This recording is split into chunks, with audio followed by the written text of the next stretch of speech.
안녕하세요. 축복누린교회 아침 큐티 시간입니다. 2026년 3월 16일 월요일 새롭게 한 주를 시작하는 오늘 아침 하나님의 말씀과 함께하는 성도 여러분을 축복합니다. 함께 묵상할 하나님의 말씀은 요한복음 13장 1에서 17절까지입니다. 제가 낭독합니다. 6월절 전에 예수께서 자기가 세상을 떠나 아버지께로 돌아가실 때가 이른 줄 아시고 세상에 있는 자기 사람들을 사랑하시되 끝까지 사랑하시니라. 마귀가 벌써 시몬의 아들 가룟 유다의 마음에 예수를 팔려는 생각을 넣었더라. 저녁 먹는 중 예수는 아버지께서 모든 것을 자기 손에 맡기신 것과 또 자기가 하나님께로부터 오셨다가 하나님께로 돌아가실 것을 아시고 저녁 잡수시던 자리에서 일어나 겉옷을 벗고 수건을 가져다가 허리에 두르시고 이에 대야에 물을 떠서 제자들의 발을 씻으시고 그 두르신 수건으로 닦기를 시작하여 시몬 베드로에게 이르시니 베드로가 이르되 주여 주께서 내 발을 씻으시나이까. 예수께서 대답하여 이르시되 내가 하는 것을 네가 지금은 알지 못하나 이후에는 알리라. 베드로가 이르되 내 발을 절대로 씻지 못하시리이다. 예수께서 대답하시되 내가 너를 씻어주지 아니하면 네가 나와 상관이 없느니라. 시몬 베드로가 이르되 주여 내 발뿐만 아니라 손과 머리도 씻어주옵소서. 예수께서 이르시되 이미 목욕한 자는 발밖에 씻을 필요가 없느니라. 온몸이 깨끗하니라. 너희가 깨끗하나 다는 아니니라 하시니 이는 자기를 팔 자가 누구인지 아심이라. 그러므로 다는 깨끗하지 아니하다 하시니라. 그들의 발을 씻으신 후에 옷을 입으시고 다시 앉아 그들에게 이르시되 내가 너희에게 행한 것을 너희가 아느냐? 너희가 나를 선생이라 또는 주라 하니 너희 말이 옳도다. 내가 그러하다. 내가 주와 또는 선생이 되어 너희 발을 씻었으니 너희도 서로 발을 씻어주는 것이 옳으니라. 내가 너희에게 행한 것 같이 너희도 행하게 하려 하여 본을 보였노라. 내가 진실로 진실로 너희에게 이르노니 종이 주인보다 크지 못하고 보냄을 받은 자가 보낸 자보다 크지 못하나니 너희가 이것을 알고 행하면 복이 있으리라. 아멘. 오늘 본문은 예수님께서 제자들의 발을 씻겨주시는 일명 세족식 장면을 다루고 있습니다. 이제 공간복음이 본래 이제 최후의 만찬에 집중할 때 요한복음은 바로 이 같은 시각 예수님께서 행하신 바로 이 발을 씻겨주신 그 사건에 주목합니다. 먼저 요한복음은 이제 예수님께서 자기 사람들을 사랑하시되 끝까지 사랑하셨다. 이 말씀으로 이 이야기를 시작을 합니다. 근데 예수님은 사실 제자들이 자신을 버리고 도망치실 것을 다 아셨다고 해요. 그러니까 그럼에도 불구하고 그들을 끝까지 사랑하셨다는 거죠. 그냥 끝까지 사랑한 게 아니라 다 배신하고 뭐 도망치고 이걸 다 알면서도 사랑하셨다는 거죠. 참 이 말씀 하나만으로도 우리에겐 큰 위로가 됩니다. 우리가 이제 말로 막 그렇게 얘기를 하잖아요. 하나님의 사랑이 너무 위대하다. 막 그렇게 얘기하고. 찬송가도 있습니다. 그 크신 하나님의 사랑, 이제 말로 다 형용할 수가 없다. 찬양하고, 고백하고, 막 울면서 고백하죠. 노래 부를 때 막 감격해가지고, 막 울면서 감동해서 막 찬양하고, 기도하고, 막 감사하고 그러는데, 이게 참 사람 감정이라는 게 그 순간에야 막 그렇게 정말 고조되지만 이게 항상 그 마음으로 사는 건 아니잖아요, 우리가. 실제로는 하나님과 거리 두고 싶어 할 때도 많고, 하나님으로부터 도망치고 싶어 할 때도 많고, 또 실제로 그렇게 합니다. 그러니까 우리 인생에서 긴 세월을 하나님으로부터 이제 떠나 있는, 그렇지 않은 사람이 사실 어떻게 보면 얼마나 되겠어요. 그러나 하나님은 네가 그러하니까 나도 그렇게 하겠다. 이렇게 하지 않으신다는 거예요.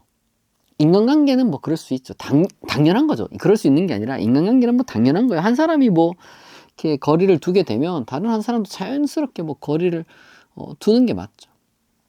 그런데 하나님과 나의 관계는 그 인간관계랑 좀 달라서 언제나 하나님의 강한 사랑에 중점이 놓여 있습니다. 우리가 아무리 떠나고 배신하고 그래도 하나님은 여전히 우리를 사랑하는 분이라는 걸 여러분 믿고 또한 기억하시기 바랍니다. 예수님께서 이 대야에 물을 떠가지고 제자들의 이제 발을 씻겨주겠다고 할 때 이제 베드로가 어떻게 그러냐 강하게 거부하죠. 뭐 상식적인 그런 행동이죠. 그러자 예수님이 이런 말씀을 하세요. 내가 너를 씻어주지 않으면 네가 나와 상관이 없다. 그러니까 예수님이 이제 굳이 이렇게 이제 발을 씻어주신 이유는 우리가 이제 우리 스스로의 힘이 아닌 이제 하나님께서 이제 친히 씻어주시고 개입하셔야만 우리가 이제 하나님과 상관 있는 자가 될 수 있다는 걸 또 가르쳐 주시기 위함인 거죠. 그러니까 우리는 하나님의 사랑이 이렇게 우리에게 주어졌음을 믿는 사람들입니다. 그러니까 하나님이 우리를 위해 친히 이렇게 일하신다.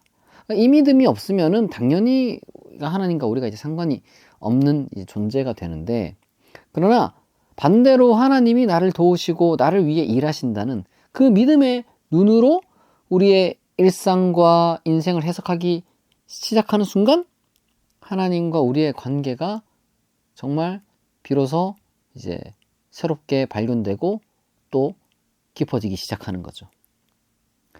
동시에 또 우리가 새겨야 할 교훈이 있습니다. 베드로가 그 말을 딱 듣더니만 예수님에게 바로 그럼 몸도 씻겨주세요. 이렇게 이제 요구를 하는 거죠. 베드로가 보면 가끔씩 선을 참 많이 넘어요. 성경은 정말 일관적으로 베드로가 참 독특한 성격의 소유자고, 어떻게 보면은 참 이 순수한 면이 있는데, 그러다 보니까 이게 아주 눈치도 없어 보이는 그런 모습을 또 보여주죠.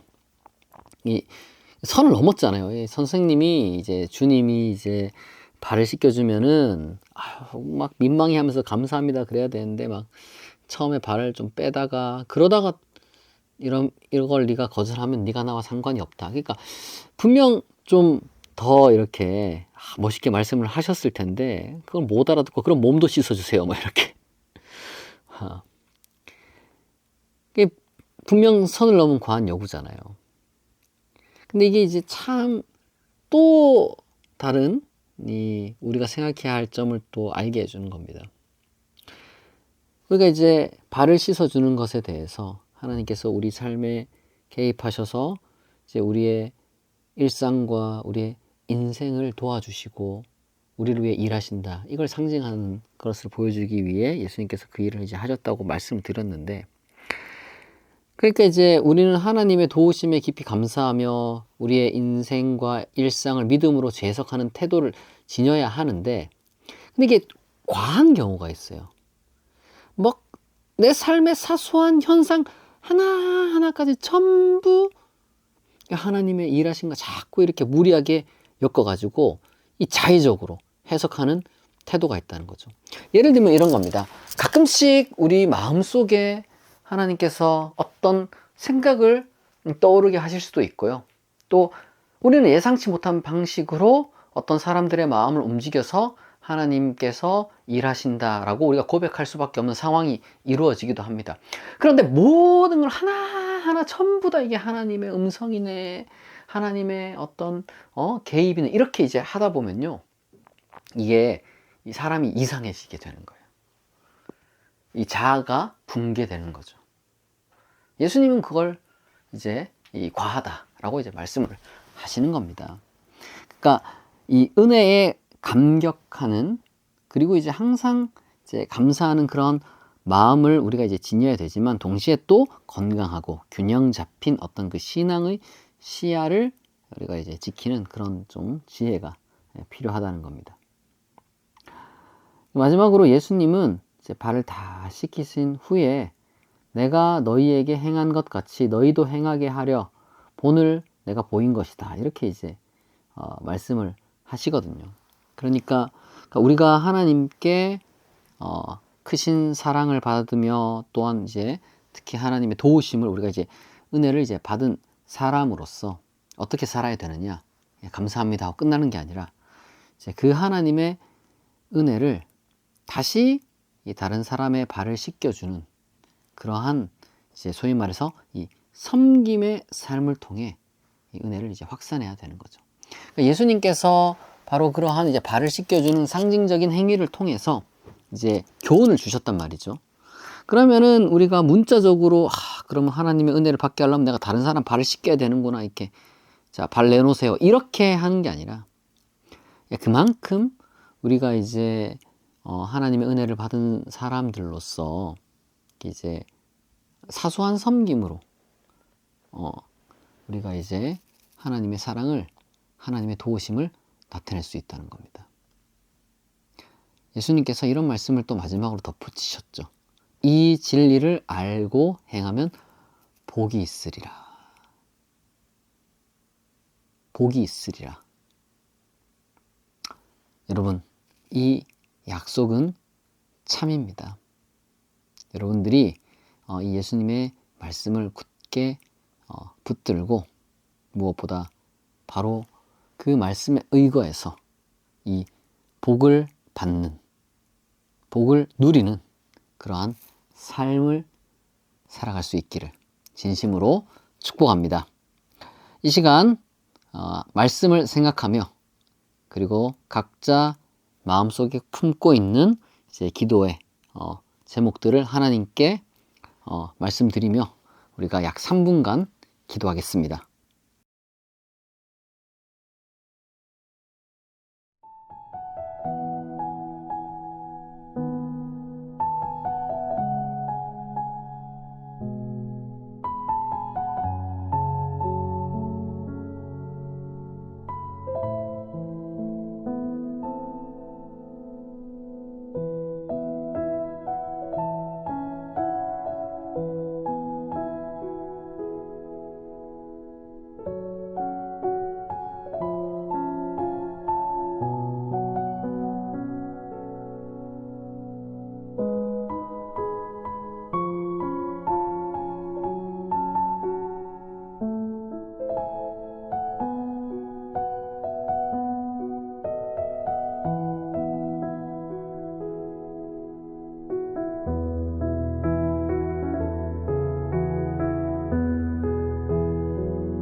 사랑과 은혜가 풍성하신 하나님 아버지, 오늘도 말씀으로 새로운 한 주를 시작하게 하시니 감사합니다. 우리의 연약함에도 불구하고 변함없이 끝까지 사랑하시는 하나님의 크신 은혜에 온전히 기대어 오늘 하루를 엽니다. 우리가 하나님의 일하심을 굳게 믿으며 받은 은혜를 이웃을 향한 따뜻한 섬김으로 흘려보내는 참된 그리스도인이 되게 하옵소서. 하나님, 오늘 이 아침 우리 성도들이 각자의 삶을 시작합니다. 치열한 일상 속에서 애쓰는 모든 수고를 하나님께서 바라보시고 그 걸음걸음마다 하나님의 특별한 보호하심과 형통케 하심이 함께하여 주옵소서. 또한 성도들의 가정에도 평안을 더하여 주시기를 간절히 기도합니다. 또한 이 시간 각자의 마음속에 하나님께 아뢰는 그 기도들을 기억하여 주시옵소서. 하나님께서 가장 좋은 곳으로 속히 응답하여 주실 줄 믿습니다. 모든 그 기도들을 하나님께서 진지하게 들어주실 줄 믿습니다. 하나님, 우리와 항상 함께하여 주옵소서. 오늘 하루도 우리를 지키시고 인도하시고 형통하게 하실 줄 믿사오며 우리를 끝까지 사랑하시는 예수 그리스도의 이름으로 기도합니다. 아멘. 지금까지 축복누린교회 아침 큐티였습니다. 축복누린교회 아침 큐티는 매주 월요일부터 금요일 오전 6시에 진행됩니다. 말씀으로 하루를 시작함으로써 복된 그리스도인이 되기를 축복합니다. 내일 오전 6시에 다시 만나겠습니다. 감사합니다.